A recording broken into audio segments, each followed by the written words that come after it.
आपुल्या मायरा जाईन मी आता निरोपया संता हाती आला सुख दुःख माझे ऐकियले कानी कळवळा मनी करुणेचा करुणी सिद्धमूळ साबुले भातुके येती दिसे के न्यावयासी त्याची पंते माझे लागले से चित्त वाट पाही नित्य माहेरा तुका म्हणे आता येतील न्यावया तुका म्हणे आता येतील न्यावया संगे किंवा अंग्या पुलिया माय बाप सुख दुःख माझे ऐकिले कानी कळवळा मनी करुणेचा समचरण सरोजम साधनेला बुधाभ जगननेत पाणी मंडना मंडनाना तरुण तुलसीमाला कंधरम कंज नेत्रम सदैव धवलहास विठ्ठल चिंतया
चरण श्री गुरूंचे ते नमस्कारुणे आता जयांचे गावी केला वास तयासी नसावे उदासून नमो ज्ञानेश्वरा करुणा करा दयाळा तुमचा अनुग्रहला दलो पावन झालो चराचरी काय जीवानी मानेल संतासी रंगव चित्तासी अपुल्या मनोजम मारुतुल्य वेगम जितेंद्रियं बुद्धिमतां वरिष्ठं वातात्मजं वानरित मुख्यं श्रीरामदूतं शरणं प्रपद्ये आहे तू जननी मज हे न कळे अज्ञान मिले करू घालिंगे मज प्रेम पाखर सदा दूरी नको गे धरू प्रेमी बाग मुक्त कंठ करुणी नाही तुझिया बंधन हे ज्ञानराज माऊली नित तुम्हा माझे असो वंदन सेवे लागी देवक झालो तुमच्या लागलो निज चरणा आहो स्वामी तुझ्या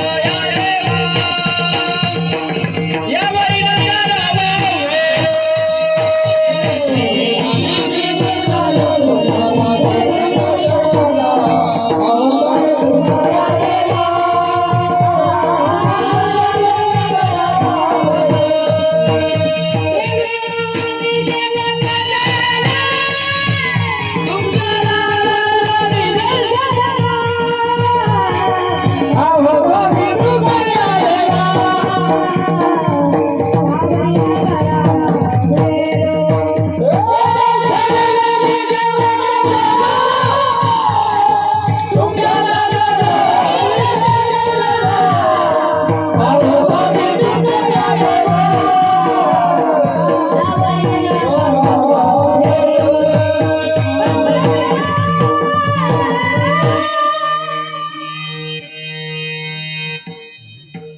आपुल्या मायरा जाईन मी आता निरोपया संता हतियाला प्रस्तुत अनंत कोटी ब्रह्मांड नायक भगवान पंढरीश पांडुरंग परमात्म्याच्या सजीव सृष्टीमध्ये परमार्थ कार्य करण्यासाठी त्या परमात्म्यानं दिलेलं हे सुंदर शरीर आणि एक दिवस त्या शरीराने त्याचं नामचिंतन करता करता आपल्याला हे लोकेतून निघून जायचं आहे.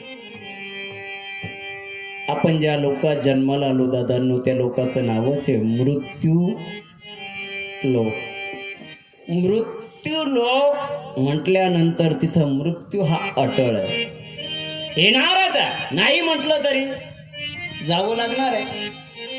मी मरणारच नाही असं किती म्हटलं तरी दुसऱ्याच दिवशी जाऊ शकतो, किंवा मी मरणारच नाही म्हणता म्हणताही मरू शकतो. विठाला विठाला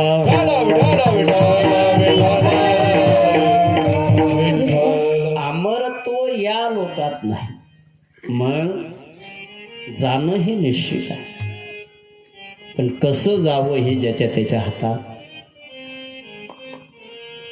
कबीर महाराज म्हणतात जायचं असेल तर असं जा दादांनो, आपण गेल्यावर वैऱ्याच्या डोळ्यात पाणी आलं पाहिजे. आपण गेल्यावर कबीरा जब हम पैदा हुए जगह से हम रोवे कुछ ऐसी करनी कर चलो रे जग रोवे हम हसे. जगाने आपल्यासाठी रडावं आणि आपण आनंदाने हसत हसत ही लोकीची यात्रा सुरू. तुम्हाला सांगू, जन्माला आपण रडताना आलो, बरोबर आहे का नाही? जन्माला आलो तेव्हा रडलोय आपण, रडताना आलो. पण मरत असताना कधीच रडायचं. मरत असताना तर आनंदानं म्हणावं वैकुंठी श्रीरंग बोलावितो. अरे रडता कशाला तुम्ही सर्वजना, का वाढ वेळ झाला, माझा वेळ झालाय आता जायचा. आणि मी काही असं आयऱ्या गायऱ्यासारखं मरतोय का? मग जीवनभर परमार्थ केलाय, वारकरी म्हणून जीवन जगलंय, नवे नवे हरिपाठ काकडा, सप्ताहासाठी अनेक साधनं केली. मग मी आयऱ्या गैऱ्या सोबत नाही जात. उभा पांडुरंग माझ्यासोबत माझा देव आहे आणि त्याच्यासोबत मी जाणार. अशी अवस्था निर्माण आपली झाली पाहिजे. आता जीवनात सुख म्हणजे तरी काय हो? खरंच सांगा, कोण सुखी आहे आपल्या जीवनात? जो देखे सो दुखिया बाबा, सुखिया कोई नहीं रे. सर्व दुःखी आहे. जे सुख सांगतात ते सुद्धा दुःखी आहे. विठाला विठाला विठाला विठाला राजा दुखिया, प्रजा दुखिया, दुखिया धन बैरागी. दुख के कारण सुख देवने, उदरी माया त्यागी रे, उदरी माया त्यागी. जो देखे सो. सर्वजण दुःखी आहे. मग सुख पाहिजे असेल तर काय करावं लागेल? तर सुख पाहिजे असेल तर त्या परमात्म्याचं चिंतन करता करता त्याच्या पुढे मरण बी आलं दादा तर तो आनंदानं जातो. लक्षात तुकोबरायांनी सर्वांना जाता जाता सांगावं, माझा पांडुरंग येणार आहे. या बरं, ज्याला चालायचंय ना त्यांना चला, माझ्या बरोबर चला, चला माझ्या बरोबर. बरोबर आहे ना? पण लोक तुकोबराय कळले नाही ना तेव्हा. संत कळाले पाहिजे. जीवनात 3 गोष्टी, बाकीचं नाही कळलं तरी चालेल, पण 3 गोष्टी कळू द्या. जीवनात एकदा तरी देव कळला पाहिजे, जीवनात संत कळले पाहिजे, जीवनात मायबाप कळले पाहिजे. एवढ्या 3 गोष्टी कळाल्या, जीवन सफल झालं. आपल्याला सारं कळतं पण एवढंच कळत. पैसा कसा कमवायचा कळतोय, सारं कळतोय, पण देव कमवायचा प्रयत्न करा. धर्म संत याच्यासाठी प्रयत्न करा. आणि जन्मदात्या मायबापासाठी जीवन जगून बघा. तुमच्या जीवनात सर्व सुख आल्याशिवाय राहणार नाही. सर्व सुख म्हणजे नेमकी काय?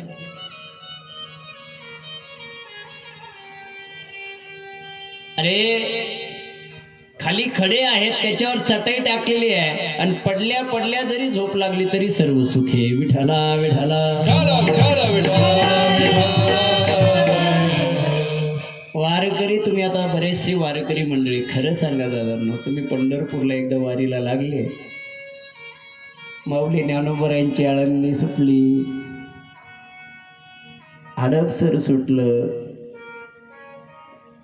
आणि सासवडचा घाट चढायला लागला. 80 वर्षाची 90 वर्षाची म्हातारी असते बाबा,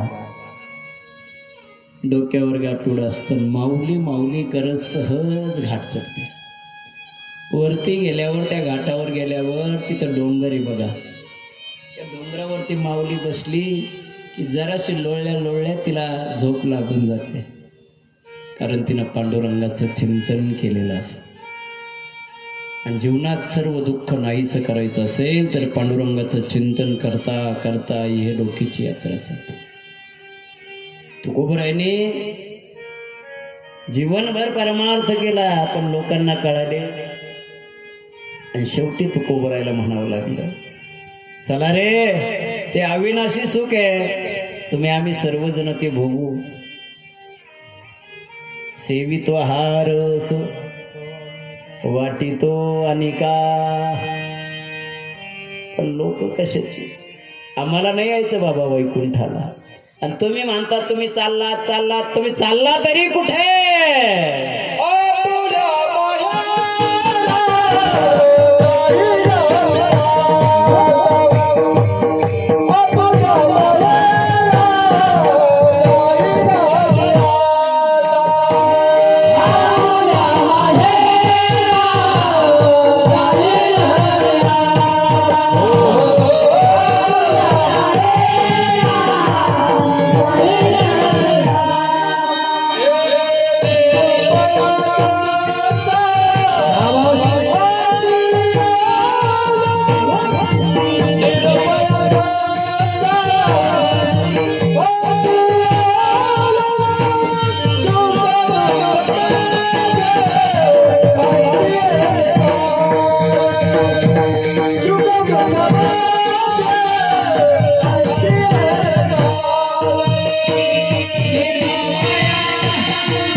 शामरावजी डमाळे यांच्या प्रथम पुण्यस्मरणानिमित्त चिंतनासाठी घेतलेल्या अभंगामध्ये आपण प्रथम चरणापर्यंत आलो. थोडंसं वेळ कमी जरी असला तरी आपण बरोबर वेळेवर संपवणार आहोत, काही काळजी करू नका. पहिल्या चरणामध्ये आपण सुरुवात आली. जगद्गुरु तुकोबाराय वास्तविक पाहता पुण्यस्मरण म्हणजे काय, का केलं पाहिजे, नाही केलं तर चालत नाही का, हा बराचसा सविस्तर भाग. पण जोपर्यंत पुण्यस्मरण होत नाही तोपर्यंत त्या जीवाचं दुसऱ्या योनीमध्ये प्रवेश होत नाही. पुण्यस्मरण म्हणजे काय, ते गेले त्या तिथीला सर्वांनी मिळून करायचं ते पुण्य एका वर्षाने, आणि जे गेले त्यांच्यासाठी त्यांच्या नामाचा उल्लेख करायचा म्हणजे स्मरण करायचं, त्याचं नाव पुण्यस्मरण. एक वर्षाने त्या जीवाला 16 गावं 28 नरक फिरून आल्यानंतर दुसऱ्या योनीमध्ये प्रवेश करता येतो. मग ती योनी चांगली मिळावी, ती सद्गती चांगली त्या जीवाला मिळावी, ज्या जीवाने आपलं मातृत्व निभवलंय, ज्या जीवाने आपलं पितृत्व निभवलंय, ज्या जीवाने आपलं सर्वस्व जीवन अर्पण केलंय, त्या जीवासाठी आपण सर्वांनी पुण्य करावं लागतं. त्या जीवाला चांगली सद्गती प्राप्त व्हावी एवढ्यासाठी एवढा मोठा हा खटाटोपे विठाला विठाला.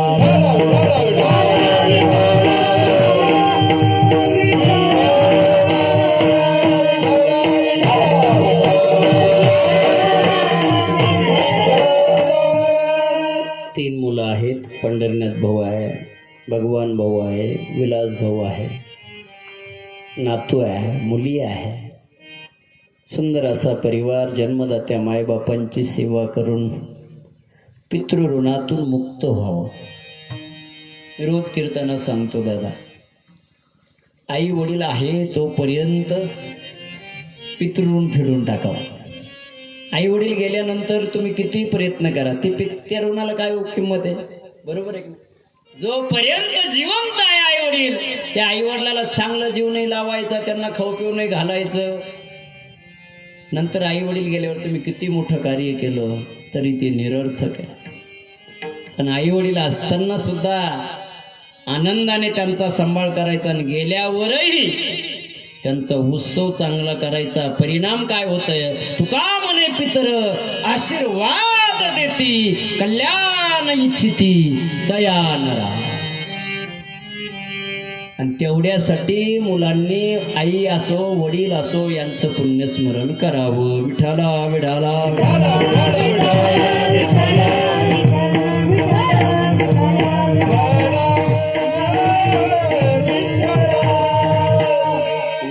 आईला चांगलं सांभाळलंच पाहिजे. अरे जीवनात आईशिवाय दुसरं दैवतच नाही आहे. सबसे बडी है माँ से बढ़कर कोई नहीं, देती है वो द्वारे पगले, सबसे बडी है माँ. जगाच्या बापालाही रडवण्याची ताकीद जिच्यात असते ना, तिचं नाव माया असतं. जी आहे तोपर्यंत कधीच कळत नाही, गेल्यावर कधीच मिळत नाही, तिचं नाव माया असतं. वास्तविक पाहता जगद्गुरु तुकोबरांनी या अभंगामध्ये माहेर हा शब्द वापरला. आपुल्या पुढचा शब्द कोणता आहे? माहेरा.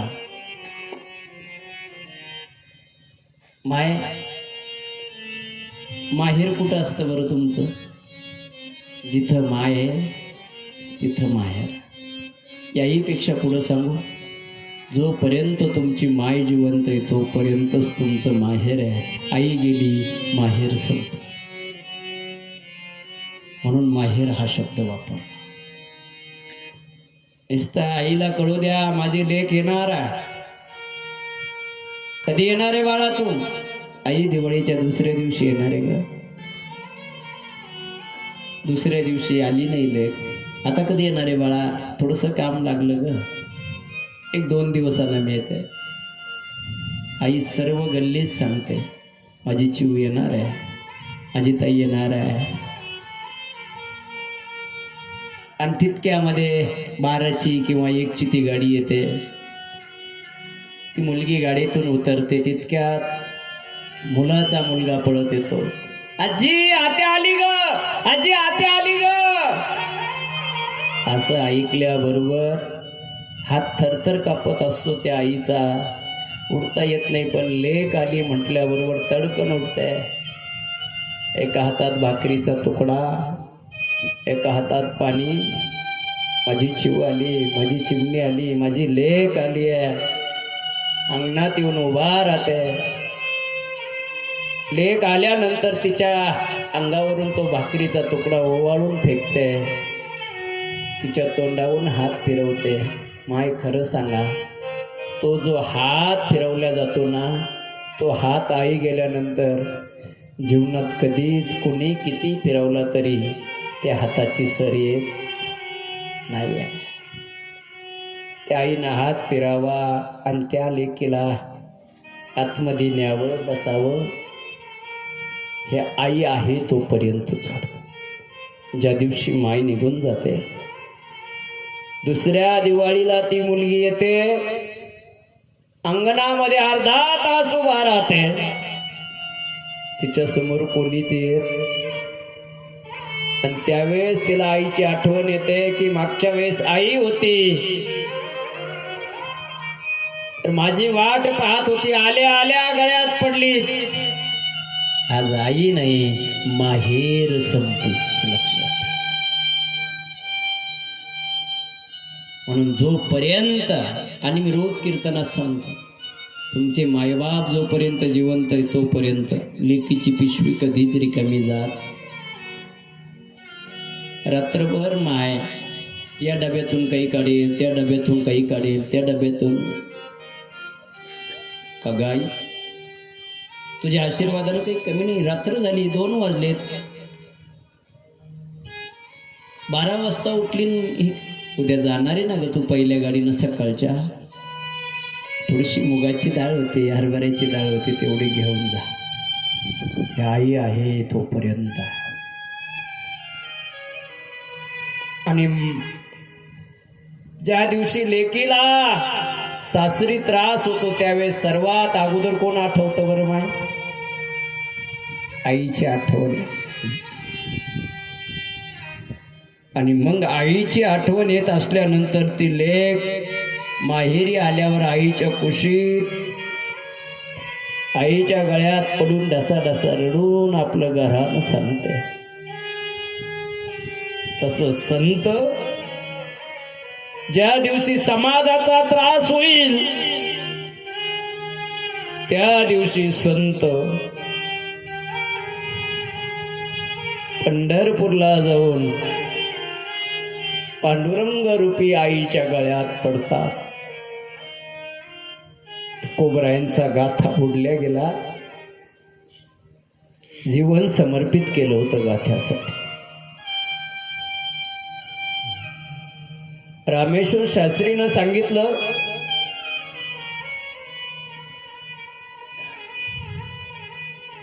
अरे वेद अध्ययन, भगवंताचं नामस्मरण, संस्कृत हे फक्त ठराविक लोकांचंच आहे. मराठ्याच्या पोराने ते लिहायला नाही पाहिजे होतं, पण लिहिलंय. पाण्यात बुडवावं लागेल. इतर जातीला अधिकार नाही आहे. काय परखड व्यक्तिमत्व असेल माझ्या तुकोबरायचं.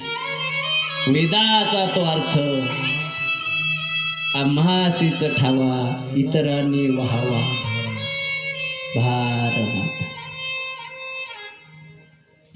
माझ्या पांडुरंगाचं गुणगान शास्त्रीजी याच्यात. 5वा वेद म्हणतात लोक याला, चालणार नाहीत, इंद्रायणीमध्ये बुडून टाकतात. जशी आपली इच्छा. हातामध्ये ग्रंथ घेतलाय, माझे तुकोबर आहे, ते ग्रंथ बुडण्यासाठी निघाले. 5वा वेद होता दादा. खरं सांगा, तुम्हाला सांगू माय, सर्वात जास्त दुःख झालं तेव्हा माझ्या जिजाबाईला. समोर गेल्या, हात जोडले. आतापर्यंत तो कोबराया लेकरं पाहिली नाही, मुलीकडे पाहिलं नाही, संसार पाहिला नाही. रात्रंदिवस गाथा लिहित बसला, त्या पांडुरंगाचं गुणगान करत बसला, त्या विठ्याचं गुणगान करत बसला. आज ते बुडताय, मी बुडू देणार नाही. आवले, शास्त्रीचा आदेश आहे ना, असू द्या, पण मी हे बुडू देणार. तो कोबराने अवलाबाईला बाजूला केलं. डोळ्यासमोर चित्र आणा दादा, काय अवस्था असेल त्या घराची असेल. ते उचलला आणि ज्यावेळेस इंद्रायणीमध्ये पाय टाकल्याबरोबर तुकोबरायच्या अंतःकरण भरून आलं. सांगितलं, मैया माझा पांडुरंगाचं चरित्र तुझ्या समोर सोपवतो. सोडल्याबरोबर अकांत चालू केलाय.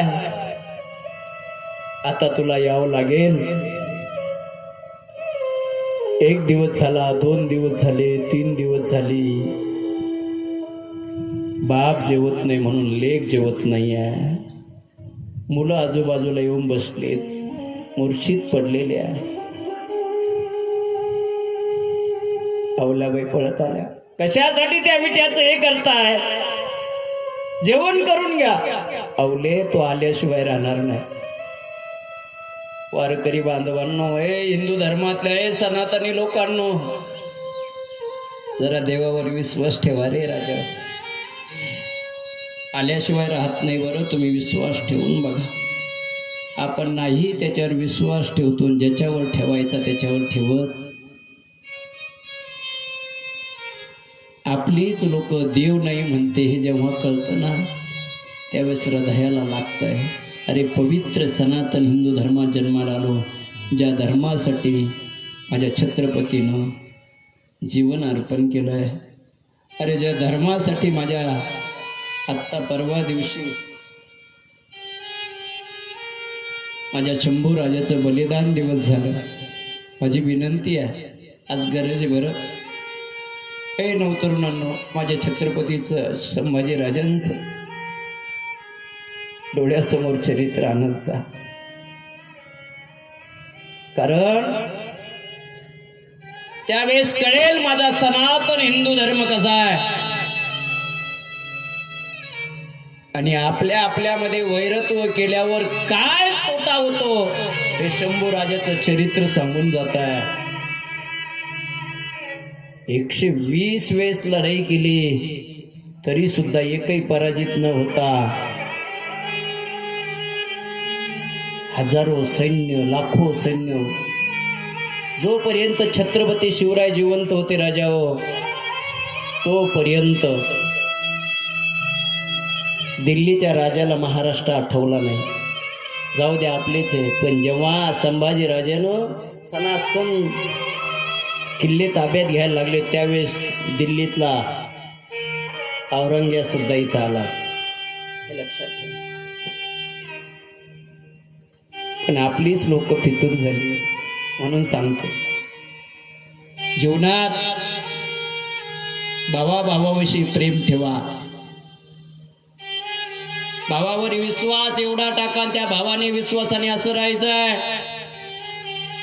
रामायण शिकवतं ना राजा हो, सलाह लेना भाई की चाहे वैरी क्यों न हो. ऐकत जा.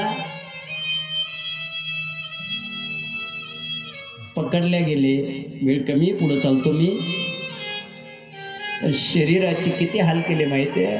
एक बोट कापलं, दुसऱ्या दिवशी दुसरं बोट कापावं, कान कापावं, डोळ्यात काढली. जशी आपण काकडी शिलतो ना दादा, तशी अंगाची कातडी काढली माझ्या शंभू राजेची.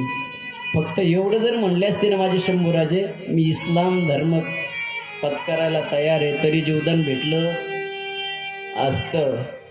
पण माझा पवित्र धर्म आहे, माझा सनातन धर्म आहे. कवी कलशाला ऐका, कवी कलशाचे एक वाक्य लक्षात ठेवा नवतरुणांनो.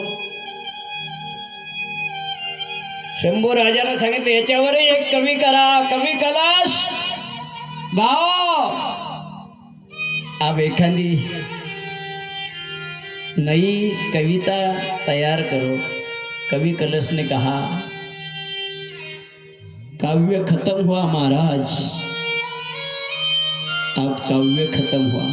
किसने किया खत्म? अपनों ही लोगों ने किया, अपने ही लोगों ने. अंगाची सालचं काढली, मरण पत्करलं, पण दृढता सोडली नाही. याचं कारण काय होतं माहिती आहे? माझ्या तुकोबरायांनी शिकवलेली रणनीती होती. देह जाओ अथवा राहो पांडुरंगी दृढ.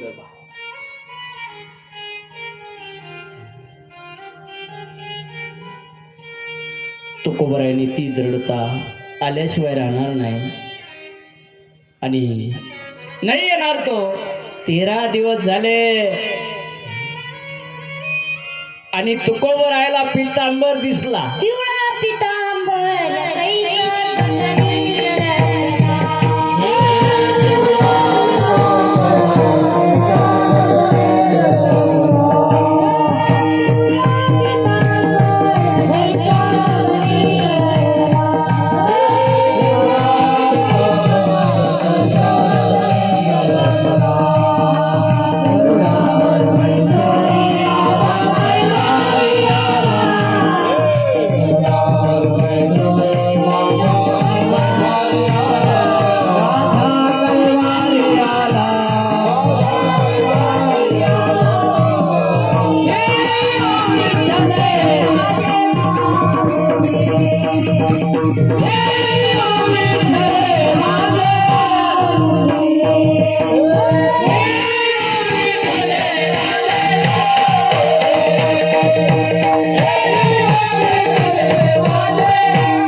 पांडुरंग आलाय. पांडुरंगाला आल्यानंतर जगद्गुरु तुकोबराय विमानात बसले. सांगितलं आपुल्या माहेरा जाईन मी आता. कणामुळं कळलं? संतांनी सांगितलं हात द्यावे. निरोपया संता हाती आला. निरोप संतांच्या हाती. माईचं मातृत्व तो शब्द टाकून जगद्गुरु तुकोबरायांनी पांडुरंगाची ओळख करून दिली. आपुल्या माहेरा जाईन मी आता निरोपया संता. बरोबर आहे महाराज, पण तू आला तुम्हाला न्यायला नेमके तुमचं काय ऐकलंय त्यानं? सुख दुःख माझे लाई केले गाई.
सुख दुःख माझे ऐकेले कानी. पुढचा शब्द खूप सुंदर आहे. कळवळा मनी करुणेचा कळवळा ज्याच्या अंतःकरणात आहे तो पांडुरंगाचा निस्सीम भक्त आहे. पांडुरंग आहे.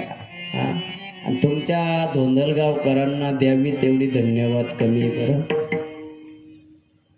कालच तिचे बालेकर दादा, गणेशराव, वाघदादा असेल, भगवान दादा असेल, हे सारे जण, काळे साहेब वगैरे ही मंडळी जवळजवळ 45 ते 50 गोण्या घेऊन गहू संस्थेवरती आले. हे आमच्या धोंदलगावकरांचं अन्नदान म्हणे. गाडी जेव्हा आली तेव्हा मन भरून आलं की ज्या ठिकाणी अनाथ आत्महत्याग्रस्त शेतकऱ्यांची लेकरं आहे. आणि मी मागे कीर्तनात सांगून गेलो की आता थकलो, खरंच थकलो होतो. का? थोडंसं कर्जबाजारीपणा, संस्थेचं बांधकाम, आणि काल तुम्ही आले सर्वजण, त्यांनी बघितलंय 350 मुलं सांभाळायची, रात्रंदिवस एवढा मोठा खटाटोप, त्यांचं जेवण वगैरे हे ते एवढं करायचं आहे. पण तो व्याप एवढा सांभाळायचा आहे. आणि त्याच्यात जर आर्थिक हानी व्हायला लागली किंवा आर्थिक परिस्थिती नाजूक व्हायला लागल्यानंतर मागच्या वर्षी 60 क्विंटल गहू विकत घ्यावं लागतं. तसं आपल्या संस्थेला 250 क्विंटलच्या वर गहू लागतात वर्षात, 250 क्विंटलच्या वर. म्हणून मागच्या वेळेस बोललो, पण तुम्ही सर्व एवढे उदार आहात. जवळजवळ माझ्याकडे यादी त्या 50-60 लोकांची, ज्यांनी ज्यांनी गहू दिले, दान धर्म केला आहे. आणि नारदाच्या गादीवर उभा आहे, तुम्हाला सांगतो दादांनो, तुम्ही दिलेला एक एक धान्याचा कण हा धर्म कार्यालाच अर्पण केला जाणार आहे. त्याच्यातला एकही कण दुसरीकडे जाणार नाही. नाहीतर लोक देणार खूप आहे दादा. बाबा तुम्हाला खरं सांगू का, पण काय झालं माहिती आहे का, या गावातून एक टेम्पो, त्या गावातून एक टेम्पो असं भरले, तिथं खायला कोणी राहत नाही. अशाच ठिकाणी काही काही जमा होतात.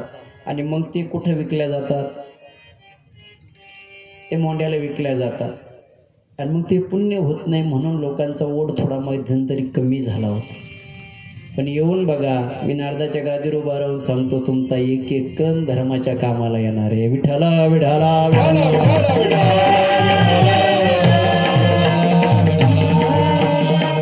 वास्तविक पाहता या कीर्तनाचं निमंत्रण गणेशरावने दिलेच मी सांगितलंय की बाबांनो, तुमच्या उपकाराची परतफेड मी करू शकणार नाही. विठ्ठला विठ्ठला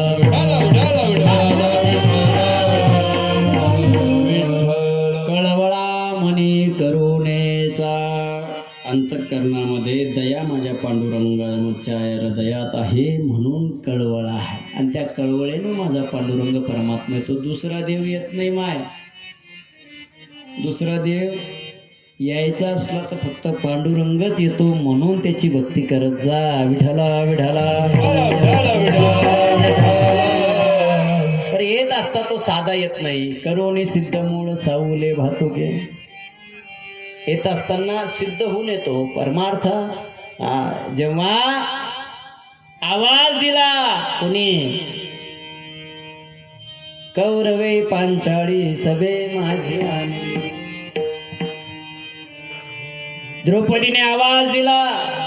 अगोदर इकडे तिकडे बघितलं तेव्हा आला नाही, पण जेव्हा त्याचाच धावा केला तर एका क्षणात आल्याशिवाय राहिला नाही. साडी घेऊन नाही आला, साडी होऊन आला. घेऊन आला असता तर नेसताच वेळ निघून गेला असता. साडी होऊन आला, हे लक्षात ठेव. म्हणून तो आल्याशिवाय राहत, सिद्ध होऊन येतो. साडी होऊन आला, करोनी सिद्ध मूळ साऊले भातुके, येते दिसे के न्यावयासी. तो यायला लागला की आमचे सर्वांचे डोळे त्याच्याकडे लागते. कोणाकडे? त्या पांडुरंग. पहा तुम्ही आजही का हो, का चेहरा उतरला. आणि ज्ञानोबरायांची वारी निघेल, आता पालखी निघेल, मग जावं लागणार आहे. अहो अजून शेत पेरलं नाही. वारकऱ्याची अवस्था सांगतो मी. आणखी शेत पेरलं नाही, काही नाही, जाता कशी, त्याचीच काळजी वाटते. पांडुरंगा लवकर पाऊस पाड, तुझ्या वारीला यावं लागणार. 2 दिवस झाले, 4 दिवस झाले, पंचमी संपली, षष्ठी संपली, नवमी जवळ आली. आता माझे माऊली निघणार आहे. रात्री झोपेत पाय आदळता आदळता डोळ्यातून पाणी आलं. पत्नीनं, ओ रडता? माझे सर्व वारकरी मला दिसायला लागले ग. त्याची पंथे माझे लागलेसे चित्त. ते वारकरी लोक माझी आठवण करतील, जावं लागणार. पत्नीनं सांगितलं, एक काम कर, शेताचं राहू द्यावं. आणि तुम्हाला खरं सांगू का, आपलं पंढरपूर का घडत नाही? आपण असं पंढरपूर करत नाही. आपलं चित्त तिथून घरी लागतं. पंढरपूरला इथून गेल्यानंतर वारीला लागलं, भजन चालू झालं, काकडा चालू झाला की लगेच घरी कोण लावतं? पाऊस पडला का? आहे कुठं ते? घरी आहे, हे लक्षात ठेव. पण तुकोबराय म्हणतात, त्याची पंथे माझे लागलेसे चित्त, वाट पाहे नित्य माहेराची. बरोबर आहे महाराज. मग ते येतील का तुम्हाला? तुकोबराय म्हणतात, येतील म्हणजे अहो बिजवचा उत्सव आलाय, आता येतील. आता तुका म्हणे आता येतील रावया, तुका म्हणे आता येतील रावया.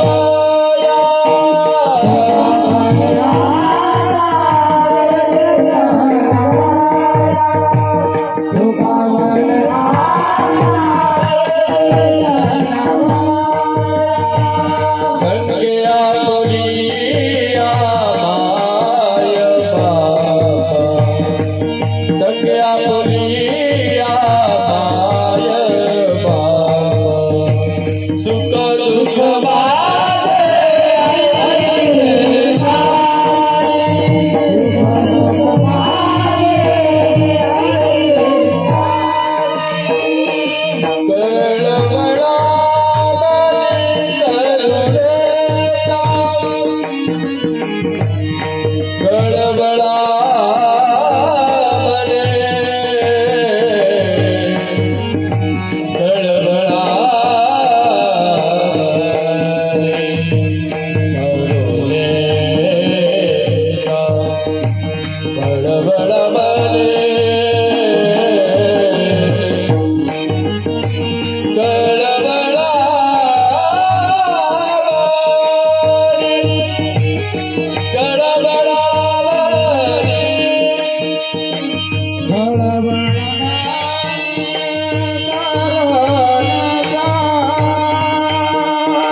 शेवटच्या चरणा जगद्गुरु तुकोबरा सांगता तुका म्हणे आता येतील न्यावया आणि आल्याशिवाय राहत नाही प्रत्येकास कोण कैते हे भगवान आते नाही शबरी के तरह हम बुलाते नहीं शबरी के तरह हम बुलाया करो प्यारे मोहन के दिल में बिठाया करो या अवस्थेप्रमाणे देवाला बोलवा परमात्मा आल्याशिवाय राहत नाही सर्वांनी एकदा हाताने टाळी मुखाने नामस्मरण माझ्या वारकरी संप्रदायाच्या नियमाप्रमाणे एकदा भजन होईल भजन झाल्यानंतर राहिलेल्या एक 20 मिनिटामध्ये 15 ते 20 मिनिटामध्ये सेवेला पूर्णत्वाला जाईल सर्वांनी एकदा हाताने टाळी मुखाने नामस्मरण विठोबार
तुका म्हणे आता येतील न्यावया संगे आपुल्या माय बाप सुख दुःख माझे ऐके लेखाने कळवळा मनी करुणेचा यथामती यथावकाश धावते वेगामध्ये भावार्थ सांगण्याचा प्रयत्न केला पूजनीय आदरणीय टंगारे बाबा इथे उपस्थित आहेत 3 मुलं मुली नातू एवढा सुंदर परिवार मी बघितलं सर्वांचं अगत्य वगैरे याच याच्याहून कळतंय की त्यांनी आईला किती जीव लावला असेल आज आई जिथे असतील तिथून आशीर्वाद देत असतील या लेकरांना वास्तविक कथा आईची सर जगात कोणी करत नाही हे मी सांगून गेलो लोक मला अनाथाची माऊली म्हणतात पण माऊली होणं एवढं सोपं नाही हे काल जे आले त्यांना कळालं असेल पालेकर दादा ही मंडळी सर्वच आली काल तुम्ही बघितलं अनाथाची माऊली आहे पण माऊली होणं एवढं सोपं नाही माझी तुम्हा सर्वांना विनंती आहे तुम्ही या एकदा गड्या बघा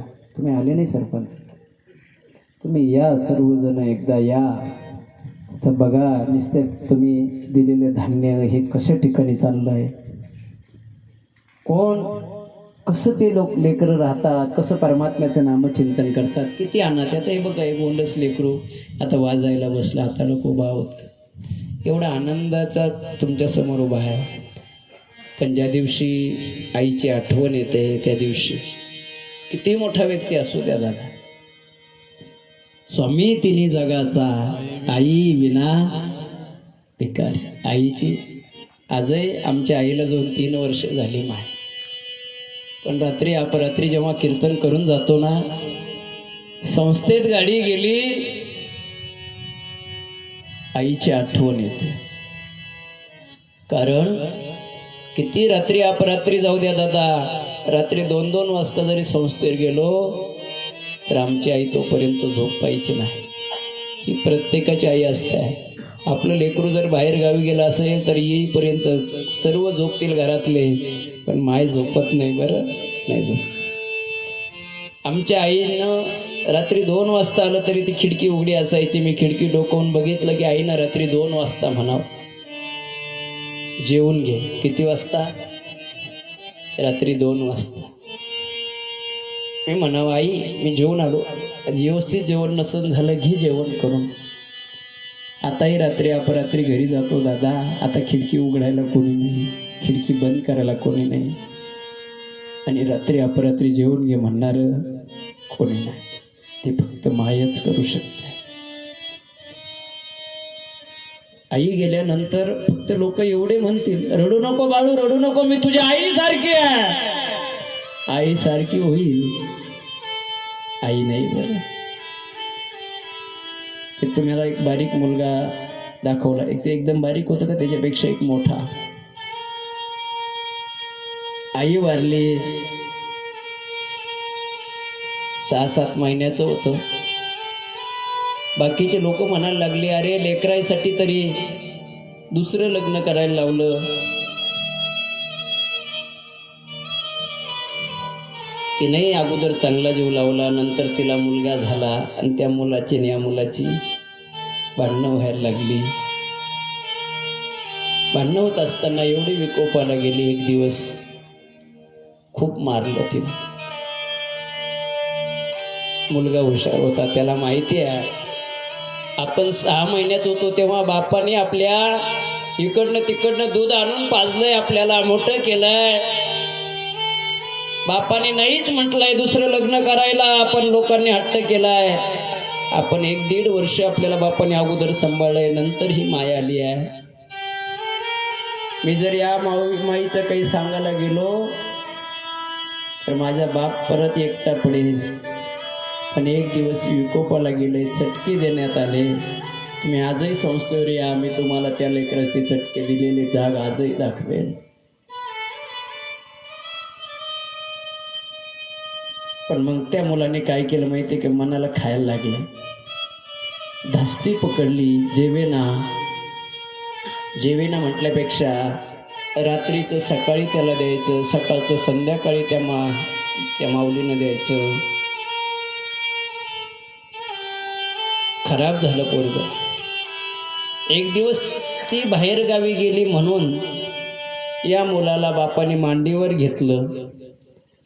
तोंडावरून हात फिरवल्याबरोबर डोळ्यात पाणी आलं त्याच्या. रडतो. काय झालं बाळा? काही नाही बाबा. काय झालं सांग ना. काही नाही बाबा. आईची आठवण आली का बाळा? नाही बाबा. तुम्ही असताना नाही येत तू आईची आठवण. बाळा तुझ्या ही आई काही त्रास देते का? जर त्रास देते म्हणाव तर बाप बाहेर निघून गेल्यानंतर परत मारेल, चटके देईल. नाही बाबा. बाळा त्या आईत आणि ह्या आईत फरक काय आहे? खरं सांगू बाबा, त्या आईत आणि ह्या आईत एक फरक आहे. काय? माझी जी आई होती ती खोटं बोलायची आणि ही आई खरं बोलते. असं म्हटल्यावर म्हणजे तुझी आई खोटं बोलायची आणि ही आई खरं बोलते? हो बाबा. म्हणजे कसं?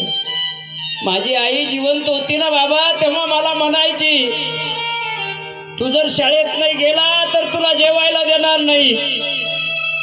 तरी शाळेत नाही गेलो तरी ती संध्याकाळी मला जेव घातल्याशिवाय राहत नव्हती. खोटं बोलायची बाबा ती. तू जर धिंगाणा घातला तर तुला जेवायला देणार नाहीत. मी धिंगाणा घातला तरी माझी आई समजा जेवायला द्यायची.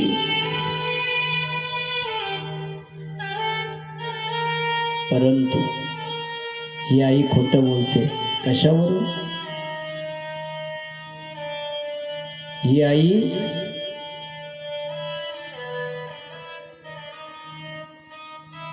शाळेत गेला नाही म्हणून जेवायला देणार नाही म्हणते आणि नाही गेलो तो खरंच देत नाही. कालपासून जेवायला दिलं नाही बाबा म्हणून खिन्न बसलो.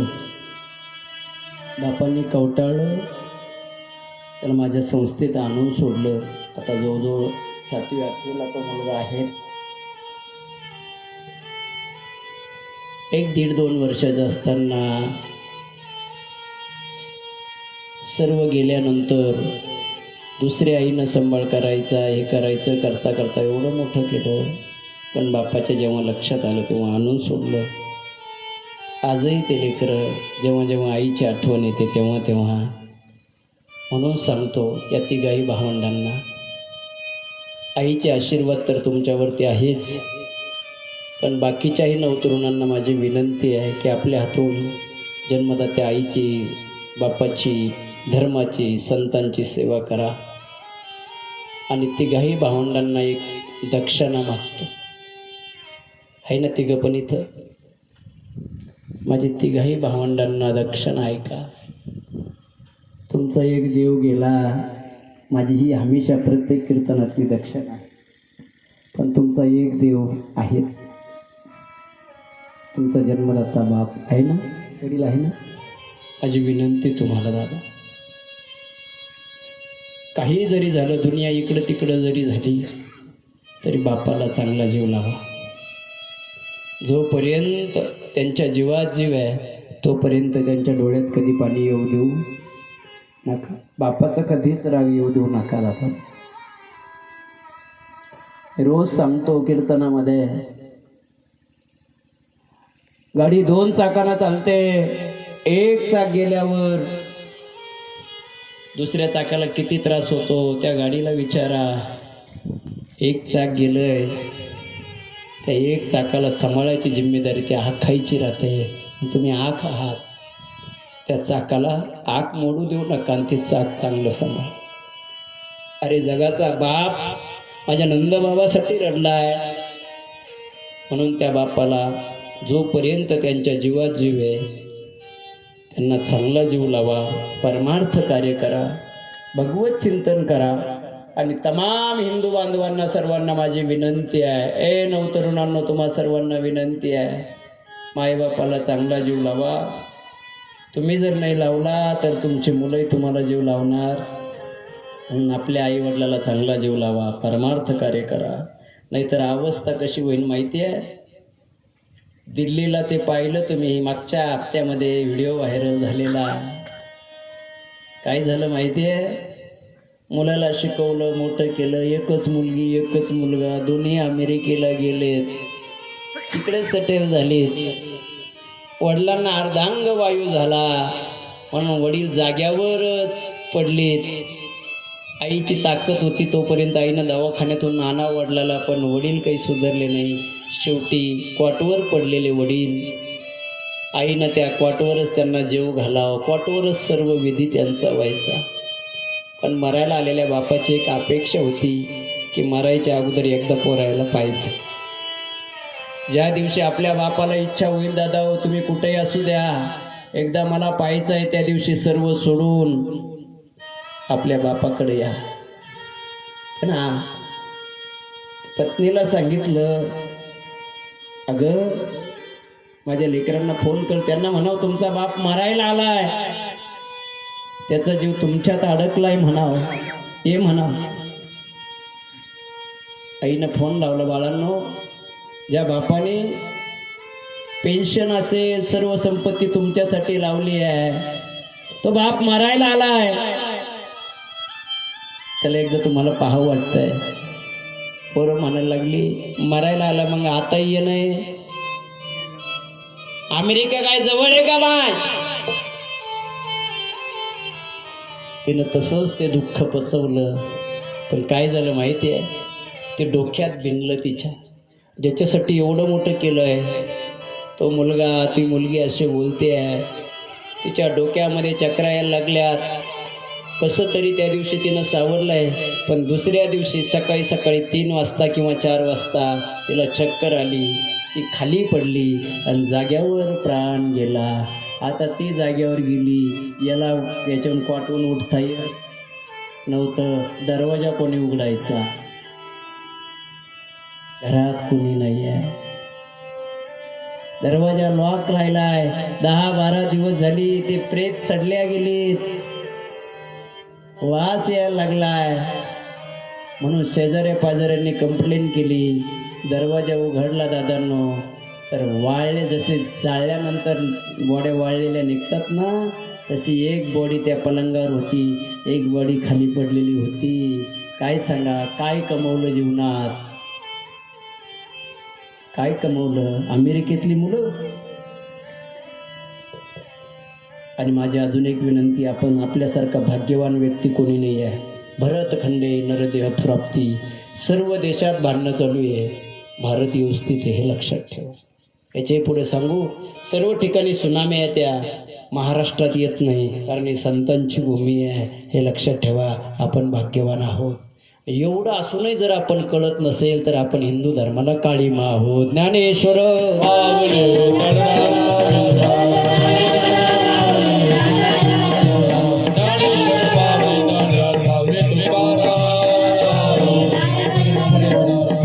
झालेली सेवा समर्पित करतो. सेवेला इथेच पूर्णविराम देतो. जात जात एकच सांगेल, परमार्थ कार्य करा, भगवत चिंतन करा, जन्मदात्या मायबापाला चांगला जीव लावा. आणि आपली संस्था माऊली वारकरी गुरुकुल आश्रम, नेल्लोड फाटा, तालुका सिल्लोड, जिल्हा छत्रपती संभाजीनगर. आपल्या संस्थेमध्ये जवळजवळ 82 मुलं अनाथ आहे. आत्महत्याग्रस्त शेतकऱ्यांची 27 मुलं आहेत. नवे कोरोनाच्या काळात ज्यांचे आईवडील वारले असे काही मुलं आहेत.